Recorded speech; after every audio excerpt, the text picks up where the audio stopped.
Hello guys, welcome back to my channel. My name is Pankaj. My channel name is out of और चलिए मैं हम कर रहे हैं क्या पेपर कर रहे हैं हम लोग 33 वन सेट का है, उसका सेट वन कर रहे हैं। ठीक है, हमने 2 मार्क्स एमसीक्यूज और 3 मार्क्स क्वेश्चन कर लिया। अब हम कर रहे हैं सेक्शन डी। सेक्शन डी में इसमें जो भी और क्वेश्चन होंगे वो भी हम करने वाले हैं और बहुत मज़ेदार तरीके से, बहुत ईजी तरीके से हम इसको सीखने वाले हैं। ठीक है ना, चलिए स्टार्ट करेंगे सर। 32 का फर्स्ट वन यहाँ पे लिखा हुआ है।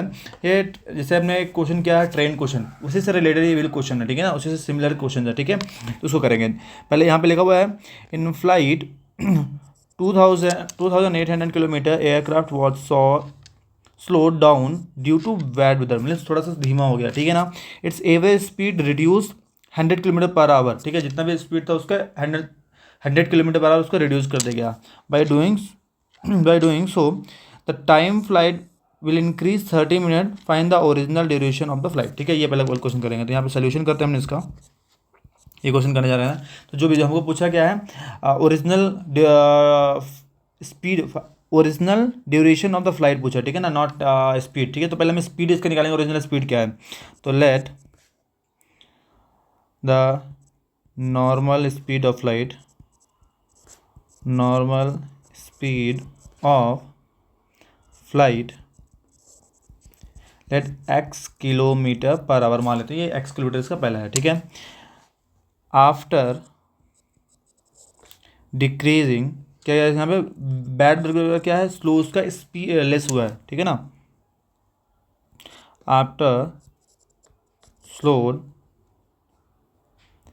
Speed of the flight, speed of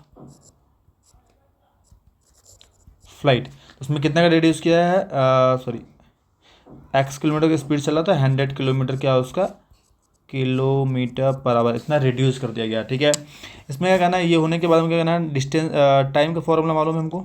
time का फॉर्मूला मालूम है, क्या होता है, डिस्टेंस डिवाइड बाई स्पीड, ये होता है फॉर्मूला हमारा उसका। तो ये फॉर्मूला आपको याद रखना है। इसके बाद आते हैं हम लोग इसमें हमको कहना है डिस्टेंस कितना दिया हुआ है, यहाँ पे वो लिख लेते हैं। डिस्टेंस टोटल 2800 किलोमीटर, ये लिख देना है। अब आते हैं लिखेंगे time taken by normal speed is equal to time taken by slow speed. ठीक है, अब हमको इसमें कंपेयर अंडर थोड़ा समझना है, अपने लॉजिक बेस पे समझना है। क्या है कि जब हम नॉर्मल स्पीड से जा रहे थे तो टाइम ज़्यादा लग रहा था, कम लग रहा था। जब स्पीड स्लो हुआ तो टाइम ज़्यादा लगा या कम लगा, ये हमको समझना है। ठीक है ना, जब हम देखो, जब कोई नॉर्मल स्पीड से जा रहे हैं यहाँ पे, ठीक है, तो वहाँ पे टाइम जो भी लग रहा है, मतलब 5 घंटे लगे। ठीक है ना, पर अब स्पीड हम स्लो कर देंगे तो वहाँ पे क्या है, टाइम ज़्यादा लग जाएगा। मतलब कि ये वाला जो पार्ट है वो क्या अभी बड़ा है, और ये नॉर्मल स्पीड से जा रहे हैं तो क्या है, टाइम कम लग रहा है। तो यहाँ पे मान लो 5 घंटे लग रहा है, तो यहाँ पे 6 घंटे लगे होंगे। ठीक है ना, कितना इंक्रीज हो, मतलब 1 घंटा ज़्यादा लग रहा है, फॉर एग्जाम्पल मान लेते हैं। ठीक है ना, मैंने यहाँ पे देखो टाइम कितना इंक्रीज करने के लिए बोला, 30 मिनट इंक्रीज करना है। ठीक है ना, तो 30 मिनट हम क्या करेंगे, कन्वर्ट करेंगे उसमें। तो हमको पहले ये समझना है कि हमको बैलेंस करना है। यहाँ पे देखो मैंने इक्वल साइन लगाया हो, ये चीज़ समझना है। यहाँ पे ये इक्वल साइन का मीनिंग क्या है कि दोनों को बैलेंस करना है। बैलेंस करने का मतलब क्या है, जहाँ पे स्लो स्पीड है वहाँ पे टाइम ज़्यादा लगने वाला है, और जहाँ पे नॉर्मल स्पीड है उसमें टाइम कम लगेगा। तो अगर मैं नॉर्मल स्पीड वाले में टाइम ऐड कर दूंगा तो क्या हो जाएगा, वो बराबर हो जाएगा। तो जहाँ पे नॉर्मल स्पीड है उसमें क्या कहते हैं, 30 मिनट ऐड कर देते हैं। ठीक है, तो लिख देंगे यहाँ पे। अब यहाँ पे मैं फॉर्मूला उसका लिखता हूँ, time taken by the normal speed. तो टाइम क्या है, फॉर्मूला क्या है हमारा, डिस्टेंस डिवाइड बाई स्पीड। तो यहाँ पे डिस्टेंस क्या है 2800, और स्पीड इसका क्या है हमारा, हमने यहाँ पे नॉर्मल स्पीड का स्पीड लिखा हुआ है एक्स किलोमीटर पर आवर, तो यहाँ पे लिख देंगे एक्स। यहाँ पे 30 मिनट को ऐड करना है, कन्वर्ट करने के आवर में, तो डिवाइड बाई 60 हो जाएगा ये। ठीक है ना, तो अब आवर्स में आ जाएगा। यहाँ पे करेंगे टाइम टेकन बाई, तो यहाँ पे डिस्टेंस तो सेम ही है, और यहाँ पे स्लो किया है तो यहाँ पे क्या हुआ है, 100 minus x kilometre per our हो गया। यहाँ पे हमने लिखा था स्लो करने के बाद स्पीड क्या हो गया, 100 एक्स माइनस 100 हो गया है। ठीक है ना, x minus 100 kilometre per our हो गया। ठीक है, इसको कैंसिल कर देंगे तो आएगा क्या, 1/2। ठीक है, तो यहाँ पे 1/2 एच डी लिख देते हैं। यहाँ 2800 एक्स माइनस 100, ये वाला पार्ट जो है, ये वाला पार्ट जो है उसको उधर भेजेंगे तो माइनस का हो जाएगा 2800 डिवाइड बाई एक्स। यहाँ पे 1/2 एच डी से रहने दो। यहाँ पे 2800 क्या लेना है, कॉमन लेना है। बचेगा क्या हमारे पास, यहाँ पे कॉमन लेने के बाद एक्स माइनस 100 बचेगा और एक्स भी बचेगा। यहाँ पे सॉरी, यहाँ पे एलसीएम मत अभी लो, कॉमन लेने के बाद क्या बचेगा, यहाँ पे 1/x माइनस 100, यहाँ बचेगा 1/, एक्स बचेगा, ठीक है, ये बचा है, ठीक है। इसको मैं और सिंप्लीफाई करता हूँ तो ये हो जाएगा क्या, 1/2 एज इट इज रह देंगे। यहाँ पे 2800 मैंने कॉमन लिया हुआ है। अब यहाँ पे क्या मैं एलसीएम लेने वाला हूँ, अगर एलसीएम लेंगे तो x माइनस 100 और x दोनों चीज़ आ जाने वाली है, ठीक है ना। तो x माइनस 100 भी आ जाएगा और x भी आ जाएगा। और क्या कहता है ऊपर क्या करना है, क्रॉस मल्टीप्लाई कर देना। तो यहाँ पे अगर मैं क्रॉस मल्टीप्लाई करता हूँ, इसका इधर हो जाएगा और इसका इधर हो जाएगा, तो क्या हो जाएगा, x का 1 से करेंगे तो x आएगा, माइनस इसको उधर करेंगे तो x माइनस 100 हो जाएगा, क्या हो जाएगा, x माइनस 100 मल्टीप्लाई कर देंगे, ठीक है ना। इसको और सिंप्लीफाई करो तो यहाँ पे 1/2, यहाँ पे 2800, ब्रैकेट ओपन करेंगे तो आएगा माइनस का x और प्लस का 100 हो जाएगा, डिवाइड बाई यहाँ पे मल्टीप्लाई करेंगे तो x² माइनस 100x हो जाएगा। ये मैंने सिंप्लीफाई भी कर दिया है। यहाँ पे देखो आप कैंसिल करेंगे तो यहाँ पे x और x कैंसिल हो जाएगा, ठीक है, कोई बात नहीं। और अब कर देना है क्रॉस मल्टीप्लाई, क्रॉस मल्टीप्लाई करेंगे इसका तो ये x² इधर आ जाएगा, तो x² माइनस 100x इधर आ गया है, ठीक है। ये 2 को उधर हो जाए तो 2 भी उधर गया, 2800 उधर से है और यहाँ पे 100 बचा वो भी उधर ही है, ठीक है। अब मल्टीप्लाई कर दो यहाँ सबको, तो x² यहाँ पे 100x is equal to multiply करेंगे तो आएगा 56, 1 2 3 4 4 0 हो जाएंगे, ठीक है।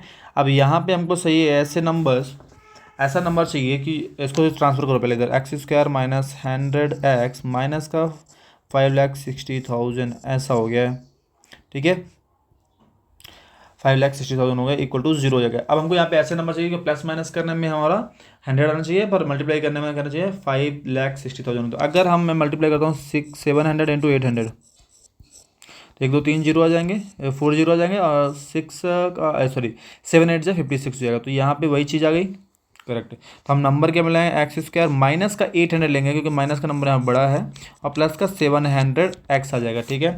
माइनस का हो जाएगा यहाँ पे 5,60,000 इक्वल टू 0। कॉमन ले लेते हैं, कॉमन लेने में यहाँ पे देखो यहाँ और यहाँ कॉमन लेना है, कॉमन लेंगे तो आएगा x, यहाँ पे x माइनस 800, ठीक है। यहाँ पे 700 कॉमन लेंगे तो यहाँ भी सेम चीज़ लिख देना है आपको ब्रैकेट में, ठीक है, x माइनस 800 इक्वल टू 0, ठीक है। यहाँ पे सिंप्लीफाई करेंगे तो क्या आ जाएगा, x माइनस 800 बचा और दूसरे ब्रैकेट में आएगा x प्लस 700 बचा, तो ठीक है। यहाँ पे x माइनस 800 इक्वल टू 0 कर देना है, तो x का वैल्यू कितना आएगा 800, ये पॉजिटिव में आएगा इसलिए हमको इसको लेना है। तो यहाँ पे नॉर्मल स्पीड क्या हो रहा है उसका, so normal speed of flight क्या हो जाएगा, यहाँ पे x माना था जो आएगा हमारा 800 किलोमीटर पर आवर, ये आ गया है। पर क्वेश्चन में पूछा कुछ और ही गया था, क्या पूछा गया था, find the original duration of the flight, original time पूछना, ठीक है। तो हमारा क्या है, टाइम पूछा गया यहाँ पे, तो ठीक है, टाइम का फॉर्मूला क्या होता है हमारा, डिस्टेंस डिवाइड बाई स्पीड, ठीक है, ये होता है। तो डिस्टेंस हमारा कितना है यहाँ पे 2800 किलोमीटर और ये हमारा क्या है 800 किलोमीटर पर आवर, ठीक है। किलोमीटर भी कैंसिल कर देना, यहाँ पे 2 0 कैंसिल हो गया, 4 से कैंसिल कर देंगे तो 4 7 जा एंड 4 2 जा हो जाएगा, ठीक है। तो यहाँ पे 7/2 क्या हो जाएगा हमारा 7/2 आवर्स आ जाएगा टाइम। तो यहाँ पे ये टाइम कितना टाइम लगने वाला है इन लोगों को, इतना टाइम लगने वाला है, या 3.5 भी लिख सकते हैं कि 3.5 आवर्स, या 3 घंटे 30 मिनट भी ले सकते हैं, 3 आवर्स एंड 30 मिनट भी ले सकते हैं इसको, ठीक है ना, किसी भी का भी ले सकते हो। ये हमारा फाइनल आंसर हो गया, ठीक है, ये हो गया है। करेंगे इसका और क्वेश्चन है वो भी हम करने वाला है, ठीक है ना। यहाँ पे लिखा है denominator of the fraction is 1 more than twice of the numerator, ठीक है ना। तो लेट सोल्यूशन करने वाले हैं, ठीक है, जो भी छोटा होता है पहले उसको लेते हैं। लेट न्यूमरेटर जो है, न्यूमरेटर मान लेते हैं x, देन डिनोमिनेटर क्या हो जाएगा, डिनोमिनेटर हो जाएगा हमारा, क्या बोला क्या है यहाँ पे देखिए लिखा क्या हुआ है, 1 more than twice the numerator, ठीक है ना, ये समझ लेना है, ठीक है ना। तो 1 मोर मतलब कि 1 मतलब होता है हमारा प्लस, मोर देन मतलब होता है +1 and twice of the numerator हमारा x है, ट्वाइस करेंगे तो 2x, मोर देन मतलब तो प्लस और कितना है 1 है, तो ये हमारा डिनोमिनेटर आ गया, ठीक है ना। अब बोला गया है यहाँ पे if sum of the fraction and its reciprocal, उसका सम करना है, मतलब जो नंबर फ्रैक्शन क्या बनेगा हमारा, फ्रैक्शन बना देते हैं यहाँ पे, फ्रैक्शन बनेगा हमारा न्यूमरेटर बाई डिनोमिनेटर का बनाते हैं हम लोग, तो बनेगा x बाई 2x+1। तो इन दोनों का क्या है, इसका इस फ्रैक्शन का और इसका रेसिप्रोकल करके भी इसको ऐड करना है, तो हमको ये मिल रहा है, ठीक है ना। तो यहाँ रखेंगे अकॉर्डिंग टू क्वेश्चन, लिख देंगे ना यहाँ पे लिखा है x 2x+1 जो हमारा ये फ्रैक्शन है, और उसका रेसिप्रोकल करेंगे तो 2x+1/x, इसको करते हैं तो क्या मिल रहा है हमारा 216/21, ये मिल रहा है हमको इसको सिंप्लीफाई करने में। अब इसको सिंप्लीफाई करने में हमको आंसर मिलेगा, तो यहाँ पे क्या करेंगे, इसको सिंप्लीफाई करते हैं। तो यहाँ पे एलसीएम में क्या आएगा, दोनों 2x+1 ये वाला पार्ट भी आएगा और ये वाला पार्ट भी आएगा, तो लिख देता हूँ मैं यहाँ पे। तो यहाँ पे मैं लिख देता हूँ 2x+1 था और इंटू में x है, ठीक है। क्रॉस मल्टीप्लाई करेंगे तो यहाँ पे मल्टीप्लाई करेंगे, इसका x हो जाएगा, यहाँ पे करेंगे तो 2x+1 दो बार आ जाएगा, तो x² प्लस यहाँ पे करेंगे 2x+1 एंड 2x+1। यहाँ पे सिंप्लीफाई करो, क्या लिखा है 21, 2 जो कितना होता है 42 प्लस 16 ऐड कर देंगे तो कितना हो जाएगा यहाँ पे 58 हो जाएगा, ठीक है ना। तो 58/21 आ जाएगा, यहाँ पे आ जाएगा 58/21, ये हो गया, ठीक है। चलो कितना करने के बाद करना है, इसको सिंप्लीफाई कर लेते हैं। तो यहाँ पे आएगा x², यहाँ पे आएगा 2x का 2x करेंगे तो आएगा क्या 4x², 2x का 1 से करेंगे तो आएगा प्लस का 2x, फिर 1 का करेंगे 2x से तो आएगा 2x, और 1 का 1 से करेंगे तो आएगा क्या 1, ठीक है। यहाँ पे मल्टीप्लाई करेंगे तो 2x² प्लस x आ जाएगा, यहाँ पे 58/21 एज इट इज़, ठीक है। और उसको और सिंप्लीफाई करेंगे तो क्या आएगा, इन दोनों को ऐड कर सकते हैं क्योंकि स्क्वायर दोनों है, तो आ जाएगा यहाँ पे 5x², यहाँ पे सिंप्लीफाई करेंगे तो आएगा 4x+1, यहाँ पे आएगा क्या 2x² plus x equal to 58/21। यहाँ पे कोई किसी टेबल से कैंसिल तो होगा नहीं, इसमें क्रॉस मल्टीप्लाई कर दो चुपचाप, ठीक है ना। क्रॉस मल्टीप्लाई करने में क्या आएगा, यहाँ पे इसको मल्टीप्लाई करेंगे तो आएगा क्या 21 5 जो होता है 110, 105 x² हो जाएगा, प्लस इसके से करेंगे तो आएगा क्या 21 इंटू 4 करेंगे तो आएगा 84x प्लस 21। यहाँ पे करो 58 का 2 जो करेंगे, 58 2 जो हो जाएगा हमारा क्या 58 इंटू 2 करने वाले हैं तो हो जाएगा 16, 1 कैरी हो जाएगा, 1 कैरी मतलब 5 2 10 11, 116 हो जाएगा, 116x² प्लस 58x, सबको एक तरफ बुला लो, ठीक है ना। तो 105x² प्लस 84x प्लस 21 इधर आएगा तो माइनस का 116x² minus 58x is equal to 0। Simplify करो, इन दोनों को सब्सट्रैक्ट करेंगे तो 105 एंड 116 को माइनस करेंगे तो माइनस का आएगा 11x², ठीक है। 84 और 58 को, तो 84 और 58 को माइनस करेंगे तो कितना आ जाएगा, यहाँ पे आ जाएगा 12 में 2 आएगा 7, सॉरी 14 में आएगा 6, और यहाँ पे 7 हो गया 2, तो आएगा क्या 26। तो यहाँ पे आएगा माइनस सॉरी प्लस का 26 क्योंकि प्लस का नंबर बड़ा है, तो प्लस 26x, यहाँ पे प्लस 21 इक्वल टू 0। साइन सबका चेंज कर देंगे तो क्या आ जाएगा, यहाँ पे पहले मैं लिख लेता हूँ, यहाँ पे लिखा हुआ है माइनस 11x², फिर लिखा है plus 26x and then plus 21 equal to 0। Sign सबको बदल देते हैं तो आएगा यहाँ पे 11x² माइनस का 26x, और यहाँ पे आएगा माइनस का 21 इक्वल टू 0, ठीक है। ये हमारा आ गया। अब इसे करते इसको मल्टीप्लाई करेंगे, 11 इंटू 22 कर देंगे, 21 इंटू 11 करेंगे तो 11 1 जो 11 और 11 2 जो 22 प्लस 23, तो 231 चाहिए हमको। ऐसा कोई नंबर तो हो जिसमें 231 आए, तो इसको प्राइम फैक्टराइजेशन कर लेते हैं। इसको प्राइम फैक्टराइजेशन करेंगे तो क्या आएगा, यहाँ पे जैसे अभी 11 से करेंगे तो 21 आएगा, और क्योंकि मल्टीप्लाई किया जस्ट, और 3 से करेंगे तो 7, और 7 से करेंगे तो 1, तो 11 इंटू 3 इंटू 7 आएगा। तो यहाँ पे कौन से नंबर ऐसे हैं, तो अगर मैं 33 माइनस 7 करता हूँ तो कितना आएगा 26 आएगा, ठीक है ना। तो 26 है, तो यहाँ पे क्या करेंगे, तो ये दो नंबर लेंगे, तो 11x², यहाँ पे 33x plus 7x minus 21 equal to 0, common ले लेंगे यहाँ पे और यहाँ पे, तो क्या आएगा, यहाँ पे 11x कॉमन हो जाएगा तो यहाँ पे x माइनस 3 बचेगा, यहाँ 7 कॉमन आएगा तो यहाँ पे x माइनस 3 इक्वल टू 0 बचेगा। तो x माइनस 3 एक ब्रैकेट में बचेगा, दूसरे में बचेगा 11x माइनस प्लस 7x बचेगा इक्वल टू 0। तो यहाँ पे x माइनस 3 इक्वल टू 0 करेंगे तो x वैल्यू आएगा क्या 3। हम यहाँ पे सिर्फ इस वाले को लेंगे क्योंकि यहाँ पे पॉजिटिव वाला नंबर ही रेफर करते हैं। तो जो हमारा फ्रैक्शन था, क्या है हमारा फ्रैक्शन हमारा था न्यूमरेटर, तो यहाँ पे x था बाई 2x प्लस 1 था, तो इसको सिंप्लीफाई कर लेते हैं। तो x का वैल्यू कितना है 3, और यहाँ पे 2, यहाँ पे 3 प्लस 1 मतलब क्या आ जाएगा 3, यहाँ पे 7, 3/7, 3/7 हमारा क्या है, हमारा फाइनल आंसर होगा 3/7। ठीक है, ये दिमाग में रखना। ये हमारा हो गया है क्वेश्चन नंबर 32 का और क्वेश्चन भी और मेन क्वेश्चन भी। ठीक है ना। आते 33 हमारा क्या है, बेसिक प्रोपोर्शनली थ्योरम। मतलब हमको पहले गिवन पार्ट लिखना होता है। इसमें गिवन पार्ट हमको क्या लिखेंगे कि हमारा ABC इज ट्रायंगल है। ठीक है, और इस ट्रायंगल में क्या बोला हुआ है कि डी इज पैरेलल टू क्या है BC। ठीक है, डी जो है हमारा क्या है पैरेलल है BC के, हमको मालूम है। ठीक है, इतना बस हमको इन्फॉर्मेशन दिया हुआ है। ठीक, आते हैं प्रूफ में जो बोलना चाह रहा है, बोलना क्या चाह रहा है वो बता देता हूँ।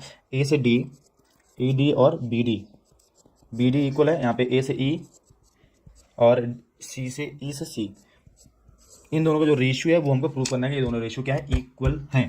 ठीक है, आते हैं हम कंस्ट्रक्शन में। कंस्ट्रक्शन में क्या करना है कि ज्वाइनिंग BE ज्वाइन किया है एंड DC।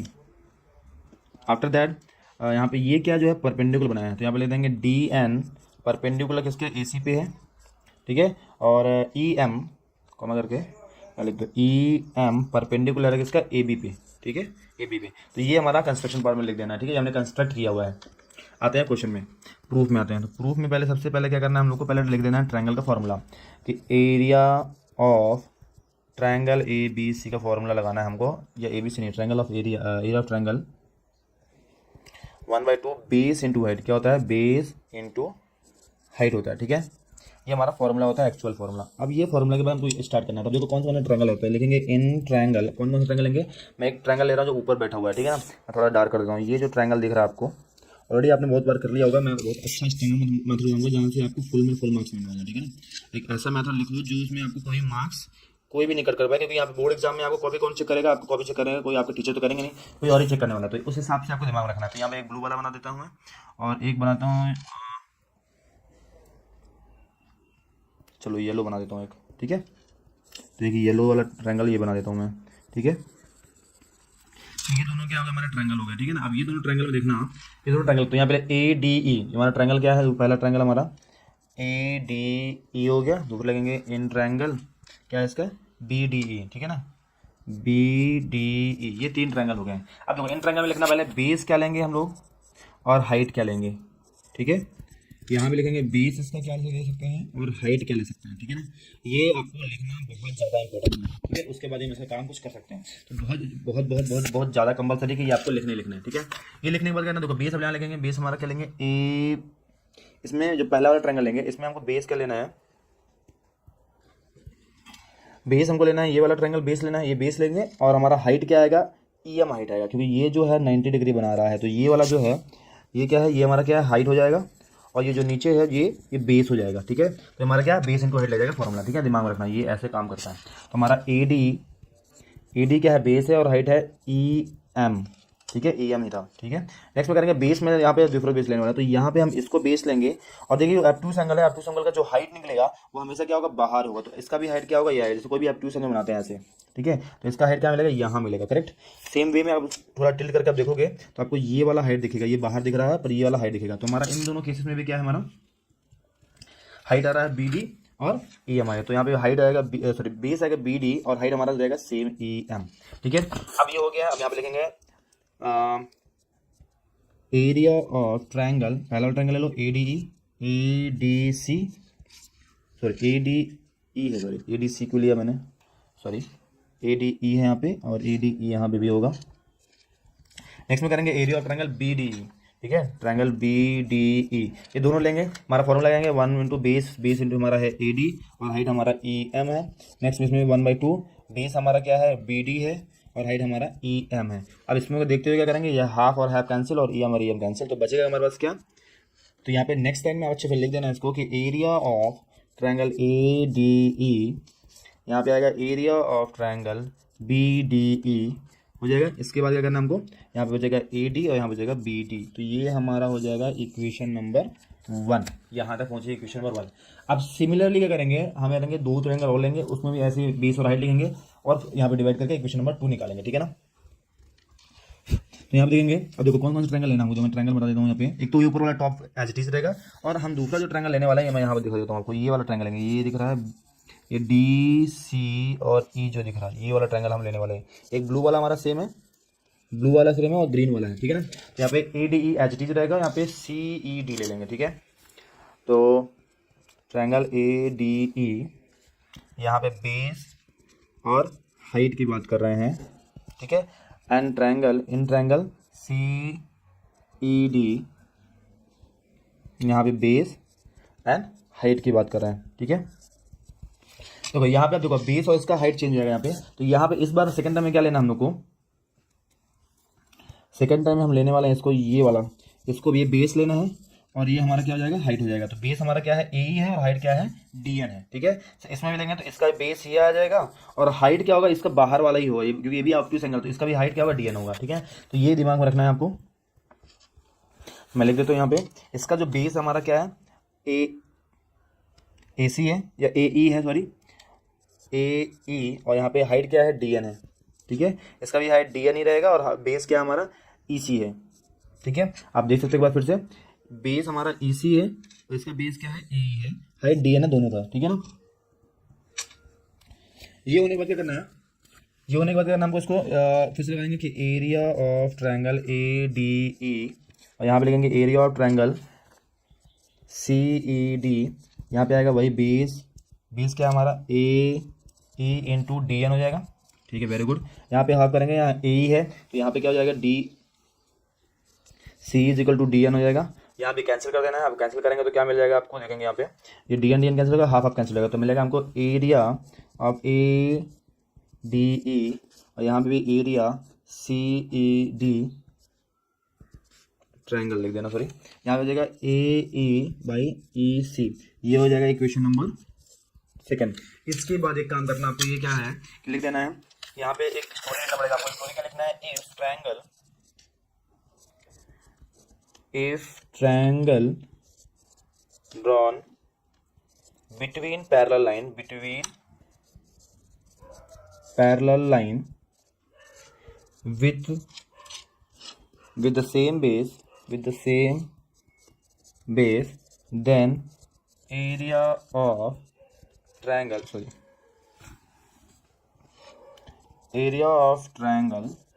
is equal। ये स्टेटमेंट बहुत जरूरी है, आप लिख देना, उसके बाद ही आप पूछ सकते हो। तो यहाँ पे बोलना क्या चाह रहा है, कोई मालूम है, आपको समझा देता हूँ। बोलना क्या चाह रहा है कि देखो हमको मालूम है क्या है कि ये जो ये वाला लाइन है, ये लाइन है और ये लाइन क्या है, दोनों पैरेलल है। अब इन दोनों पैरेलल में देखेंगे, जो D दोनों का बेस है, ये पहले वाले ट्रायंगल का भी बेस है और दूसरे वाले ट्रायंगल का बेस है, तो ये दोनों का जो बेस है हमारा क्या है, सेम ही है। ये दोनों का बेस क्या है, D आ रहा है, ये येलो वाला ट्रायंगल का भी, ग्रीन वाला ट्रायंगल, दोनों का बेस क्या सेम है। तो यहाँ पे क्या है, इसलिए क्या है, दोनों का एरिया क्या होगा, इक्वल होगा। यही बस यही लॉजिक समझना आपको, ठीक है ना। क्या लगेंगे, तो ट्रायंगल जो पहला वाला एरिया था BDE इक्वल होगा इसके CED के, ठीक है ना। तो यहाँ पे वही चीज लिख देना है। अभी दूसरा स्टार्ट हो गया, ठीक है। तो मैं ऊपर वाला पार्ट हटा देता हूँ, ठीक है, उसके बाद करता हूँ। ये हमने इक्वेशन 2 तक मैं लिख रहने देता हूँ, उसके बाद मैं हटा रहा हूँ। थोड़ा सा आप स्क्रीन शॉट लेना या लिख लेना आप, ठीक है ना। देखो उसके बाद करना क्या हमको, यहाँ पे क्या बोला गया है कि एरिया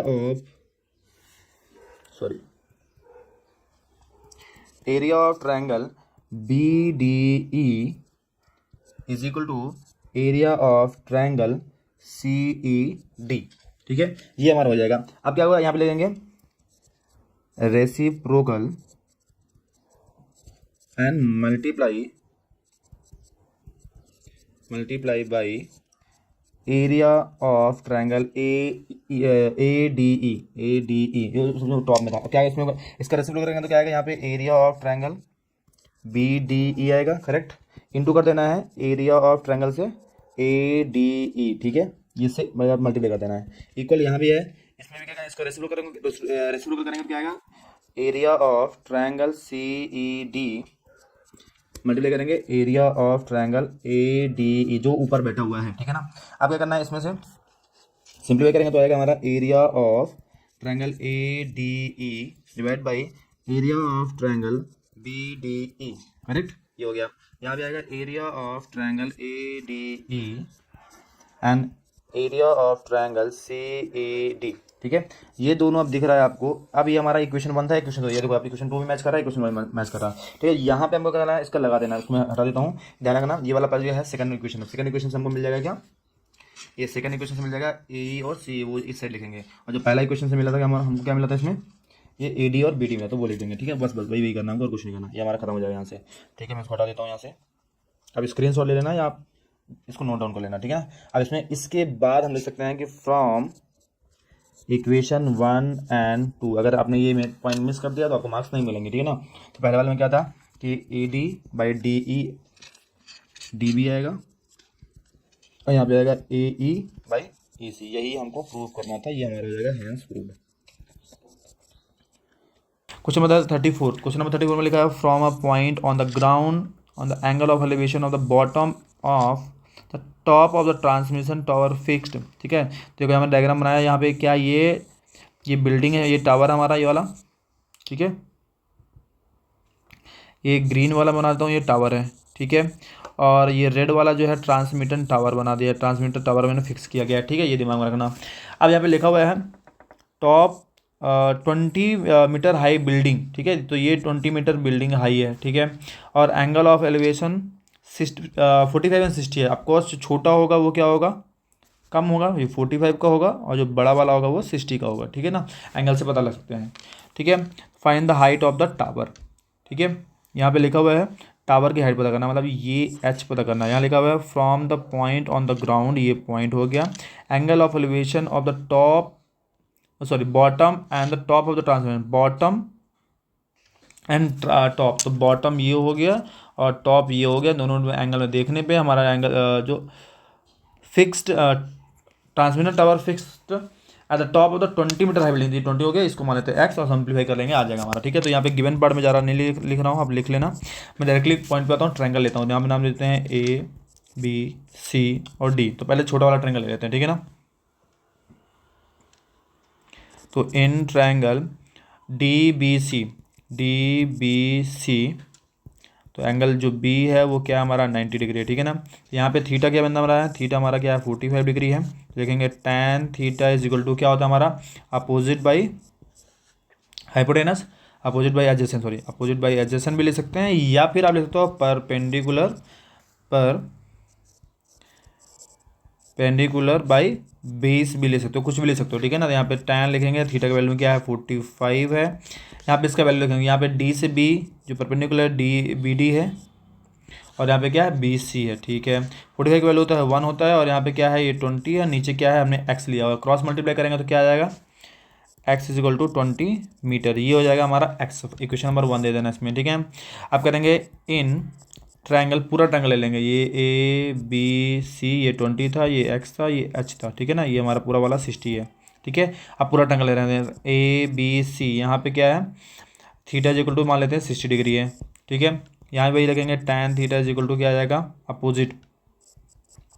अपोजिट बाई एडजेसेंट भी ले सकते हैं, या फिर परपेंडिकुलर बेस भी ले सकते हैं, कुछ भी ले सकते हो। यहाँ पे आएगा tan 60, ये हमारा जो अपोजिट क्या है A B by B C है। ठीक है, तो tan 60 का वैल्यू √3 होता है, ए बी का वैल्यू क्या है h प्लस 20, दोनों लिखना पड़ेगा। ठीक है, h प्लस 20 आएगा, नीचे क्या है x, क्रॉस मल्टीप्लाई करेंगे तो आएगा x √3, यहाँ पे आएगा h प्लस 20, ये हमारा हो गया। ठीक है, इक्वेशन नंबर 2, यहाँ लगे क्या करेंगे, इक्वेशन नंबर 2 है सॉरी। ठीक है, तो substitute x value in equation 2 में सब्स्टिट्यूट करेंगे, तो जो x का वैल्यू ये 20 दिख रहा है आपको, ये 20 दिख रहा है ना, ये x वैल्यू जो 20 दिख रहा है वो हम लोग क्या रख देना, इस x के प्लेस पे रख देते हैं। ठीक है ना, तो यहाँ पे आ जाएगा क्या x √3 is equal to h plus 20 पहले से लिखा हुआ है, x के प्लेस में क्या करना है 20 रख देना, 20 √3, यहाँ पे h प्लस 20 ट्रांसफर कर देंगे इधर, तो आ जाएगा क्या माइनस का 20 इज इक्वल टू h, तो यहाँ पे h इक्वल टू आएगा क्या 20 √3 माइनस 20, और यहाँ पे 20 कॉमन भी ले लेंगे तो √3 माइनस 1। देखो यहाँ पे एक चीज़ और होता है, यहाँ पे अगर क्वेश्चन में √3 का वैल्यू दिया होता है, √3 का वैल्यू नहीं दिया है तो जरूरत नहीं है आपको रखने की, अगर दिया होता है तो रखना पड़ता है, तो यहाँ पे मीटर में आ जाएगा।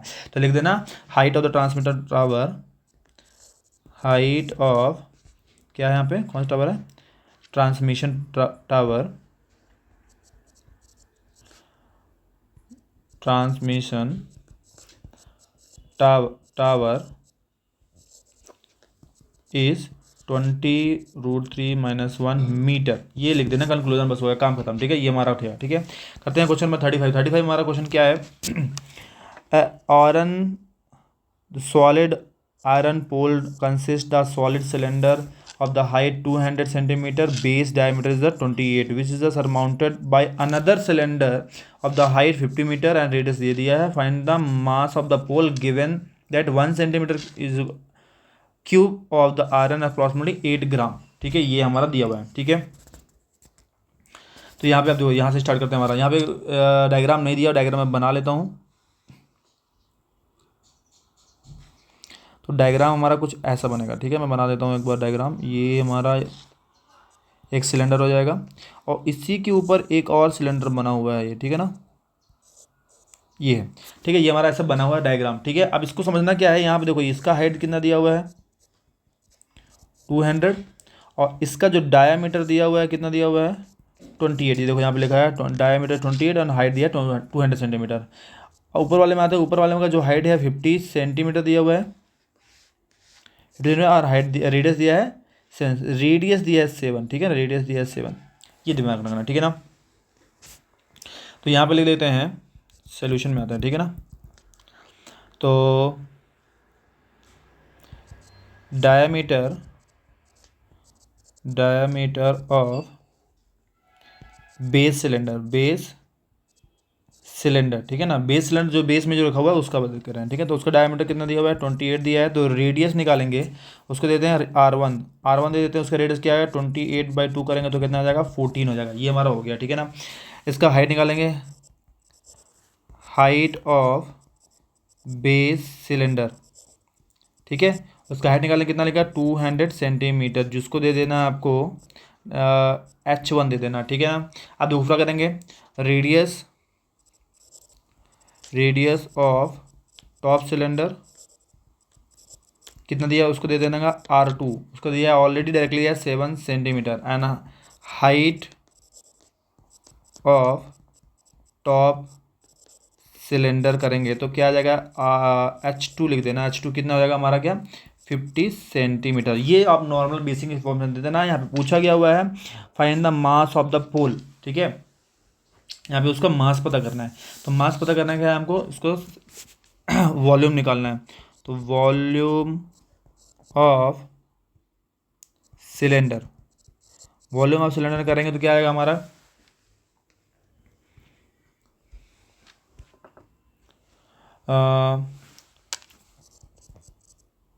वॉल्यूम ऑफ सॉलिड लिख देंगे. यहाँ पे लिख देंगे वॉल्यूम ऑफ सॉलिड. ठीक है, तो volume of base cylinder plus volume of top cylinder. ठीक है, दोनों का सिलेंडर का निकाल देना, बेस वॉल्यूम निकाल देना. तो यहाँ पे क्या फॉर्मूला क्या होता है πr² H plus πr² H, but इसमें R1 R2 दूर है, R1 H1 ये R2 H2. ठीक है, छोटा वाला. ठीक है, यहाँ पे पाई कॉमन ले सकते हैं हम लोग. यहाँ पे R1² H1, यहाँ पे R2² H2. अब यहाँ पे वैल्यू रख देना. पाई की वैल्यू 22/7 होता है, कोई दिक्कत नहीं है. R1 हमारा क्या आता है, R1 देखेंगे तो यहाँ पे 14 है और यहाँ पे क्या दिया हुआ है 200 दिया है उसका हाइट. ठीक है ना, तो यहाँ 14 है तो 14 × 14 लिख देंगे इंटू 200 लिख देंगे. प्लस यहाँ पे देखेंगे R1 कितना था इसका, यहाँ पे देखेंगे 7 दिया हुआ है. ठीक है ना, 7 और 50 दिया हुआ है. ठीक है, तो यहाँ पे लिख देंगे 7 × 7 × 50. ये ठीक हो गया. अब देखो यहाँ पे क्या करते हैं, 7 कॉमन ले सकते हैं क्या. अगर हमने 7 कॉमन ले लेते हैं आउटसाइड, यहाँ से मैं 7 कॉमन ले लेता हूँ. अगर 7 कॉमन लेता हूँ तो यहाँ बचेगा कि देखो मान लो यहाँ से 7 निकाले तो बचेगा 2, यहाँ बचेगा 14 एंड 200. ठीक है, यहाँ से एक 7 चलेगा तो 7 × 50 बचेगा सिर्फ. ठीक है, यहाँ से 7 और 7 कैंसिल कर दो बचेगा 22. यहाँ बचेगा मल्टीप्लाई करने में कितना मिलेगा 14 × 28 एंड 28 2 हो जाएगा 56. तो 5600 प्लस यहाँ पे जाएगा 350. ठीक है, चलो ये हो गया. जो भी आंसर आएगा हमारा सेंटीमीटर क्यूब में आएगा. ठीक है, ऐड कर देंगे तो आएगा 5900. तो 22 यहाँ पे आएगा 5950 आ जाएगा सेंटीमीटर क्यूब. यहाँ पे मल्टीप्लाई कर देंगे, अगर दोनों का मल्टीप्लाई कर देते हैं तो हमारा आंसर क्या आ जाएगा यहाँ पे 13090 सेंटीमीटर क्यूब. तो ये हमारा क्या हो गया आंसर हो गया. इसके बाद ठीक है, इतना आने के बाद क्या करना है, इसमें क्वेश्चन में क्या पूछा गया. और देखो यहाँ पे एक इन्फॉर्मेशन और दी हुई है कि given that 1 centimetre cube iron has approximately 8 ग्राम है. ठीक है, तो वेट ऑफ या मास ऑफ 1 सेंटीमीटर क्यूब, यहाँ पे लिख देंगे mass of 1 centimetre cube is equal to कितना है, 8 ग्राम दिया हुआ है, ठीक है ना। तो mass of 13,900 centimetre cube is equal to क्या होगा यहाँ पे, 13,900 मल्टीप्लाई बाई 8, ठीक है। इसको मल्टीप्लाई करते तो मल्टीप्लाई कर देंगे तो क्या 0,089 जा हो जाएगा 72, देन आ जाएगा 8 3 जा 24 एंड 2 कैरी एंड 8 1 जा 8 10। तो ये हो गया हमारा, ये हमारा होगा क्या 10 लाख। ये आया जो भी ग्राम में आया, ग्राम को कन्वर्ट करना है किलोग्राम में तो क्या आ जाएगा 1047200 डिवाइड बाई 1000 कर देंगे तो आएगा क्या किलोग्राम में, ठीक है। तो यहाँ पे कैंसिल कर देंगे तो 2 जीरो तो कैंसिल हो जाएंगे, या एक जीरो बचा हुआ डेसिमल आ जाएगा, तो 1047.2 kg। तो ये एक्चुअली आ गया 1047.2 kg आ जाएगा इसका आंसर, ठीक है। ये हो गया। आप करेंगे इसका और क्वेश्चन भी हम करने वाले हैं, ठीक है ना। लिखा हुआ है मेडिसिन कैप्सूल, लिखा हुआ है medicine capsule the shape of the cylinder with the 2 hemispherical stuck for each of its end, ठीक है। The length of the entire capsule is 14 यहाँ पे देखो 14 लिखा हुआ है, तो यहाँ पे इसका डायमीटर कितना 4 दिया है, तो यहाँ से यहाँ तक जो रेडियस होगा वो कितना होगा, यहाँ से यहाँ तक रेडियस होगा वो 2 सेंटीमीटर होगा, इसका भी रेडियस क्या होगा 2 होगा, तो यहाँ से 2 इसका हटा दो और यहाँ से भी 2 हटा दो, तो बीच कितना बचेगा, यहाँ से 2 माइनस करेंगे तो आएगा 10 mm बचेगा, ठीक है। ये हो जाएगा हाइट ऑफ द सिलेंडर, ठीक है ना, ये से निकालना पड़ेगा। आफ्टर दैट उसके बाद क्या करना है, यहाँ पे लिखा हुआ है diameter of the capsule is given, find the surface area and also find the volume. 2 चीज़ें पता करना है, वॉल्यूम भी पता करना है और सरफेस एरिया भी पता करना है। सरफेस एरिया मतलब कि हमको सरफेस एरिया ऑफ द उसको पता करना है। पहले यहाँ पे इन्फॉर्मेशन लिख देते हैं, तो यहाँ पे हम क्या करेंगे, पहले इन्फॉर्मेशन लिखेंगे तो यहाँ पे आएगा रेडियस ऑफ द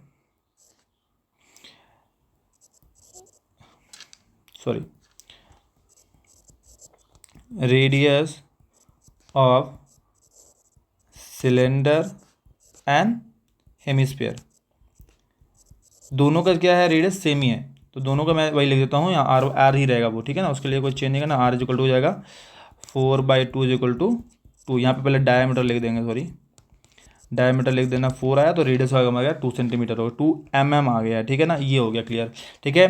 तो यहाँ पे निकालेंगे पहले हाइट ऑफ सिलेंडर निकालना है। हाइट ऑफ सिलेंडर निकालेंगे तो क्या हो जाएगा हमारा, दोनों साइड का रेडियस माइनस करना होगा, तो टोटल 14 दिया हुआ है, तो 14 में 2 + 2 कर देंगे, मतलब आ जाएगा 14 - 4 मतलब कि 10 mm जो हो जाएगा हाइट ऑफ सिलेंडर हो जाएगा, क्योंकि दोनों के साइड के रेडियस को माइनस करना है, ठीक है। ये हो गया।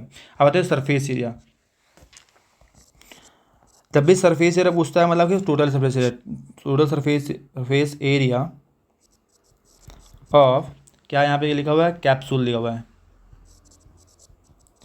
कैप्सूल, तो कैसे निकलेगा, देखो हमको निकालना है तो जब हम सिलेंडर को देखेंगे पूरा, आप कैप्सूल देख रहे हो तो यहाँ पे सिलेंडर जो पार्ट दिख रहा है, सिलेंडर पार्ट में क्या बेस का जरूरत पड़ेगा, क्या इस वाले बेस का जरूरत पड़ रहा है क्या, उसमें नहीं पड़ रहा, तो बेस नहीं इंक्लूड है, मतलब कि क्या होगा यहाँ पे हमको ये यूज़ करना है क्या, CSA ऑफ सिलेंडर यूज़ करना। और सेम लॉजिक क्या है हेमिस्फीयर में, 2 हेमिस्फीयर हैं तो दोनों हेमिस्फीयर का बेस नहीं यूज हो रहा, क्योंकि वो आउटर कवर वाला ये वाला पार्ट हम यूज़ कर पा रहे हैं, ठीक है ना, कर वाला पार्ट, नॉट द बेस। तो दोनों में ना कि सिलेंडर का बेस यूज हो रहा है और ना ही हेमिस्फीयर का बेस हो, तो बेस किसी का यूज़ नहीं हो रहा, तो वहाँ पे बेस यूज़ नहीं करेंगे, ठीक है ना। तो हमें CSA ऑफ सिलेंडर लगाएंगे यहाँ पे प्लस 2 × CSA ऑफ हेमिस्फीयर लगाएंगे, ठीक है।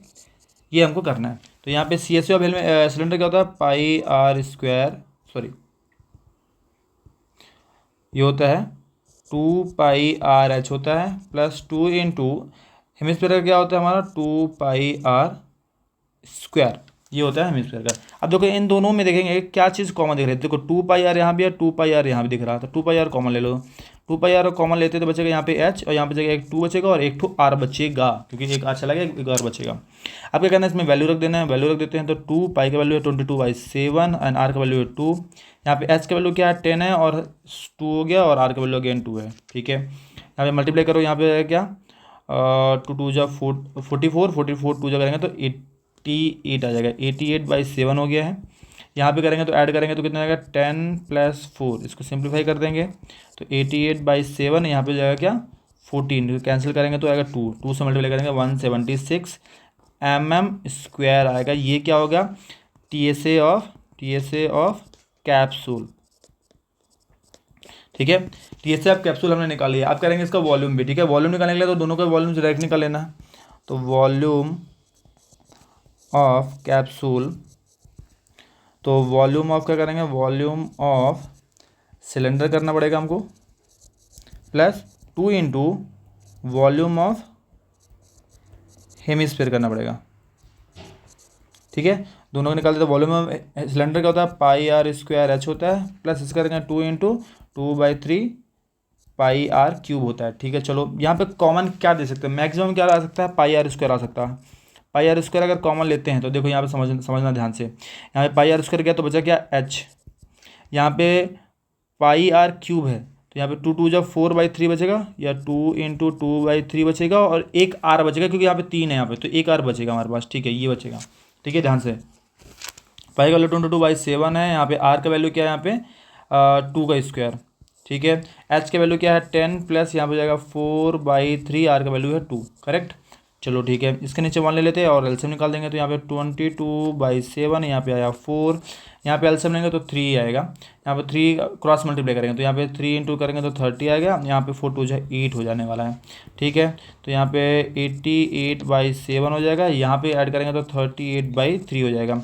ठीक है, इसको आप क्या कर देना, मल्टीप्लाई कर देना। इसको अगर मल्टीप्लाई करते हैं हम लोग तो आएगा क्या हमारा 3344, और डिवाइड करेंगे यहाँ पे 21 से। अगर इसको कैंसिल करेंगे तो आप डिवाइड करके देख लेना, आएगा अप्रॉक्सीमेटली 159.23 mm³ आएगा, क्योंकि यहाँ पे mm में है। ठीक है ना, तो ये हमारा फाइनल आंसर हो जाएगा। ठीक है, इस तरह हमको करना है क्वेश्चन नंबर ये। ठीक है, हमारे अब क्या है, जो 5 मार्क क्वेश्चन थे हमने हमारे कंप्लीट कर लिए हैं। अब इसके बाद हम करने वाले हैं अपना केस स्टडी क्वेश्चन करेंगे हमको नेक्स्ट वीडियो में। ठीक है, मिलते हैं नेक्स्ट वीडियो में। अगर वीडियो पसंद आया तो बिल्कुल लाइक और सब्सक्राइब करें। Thank you.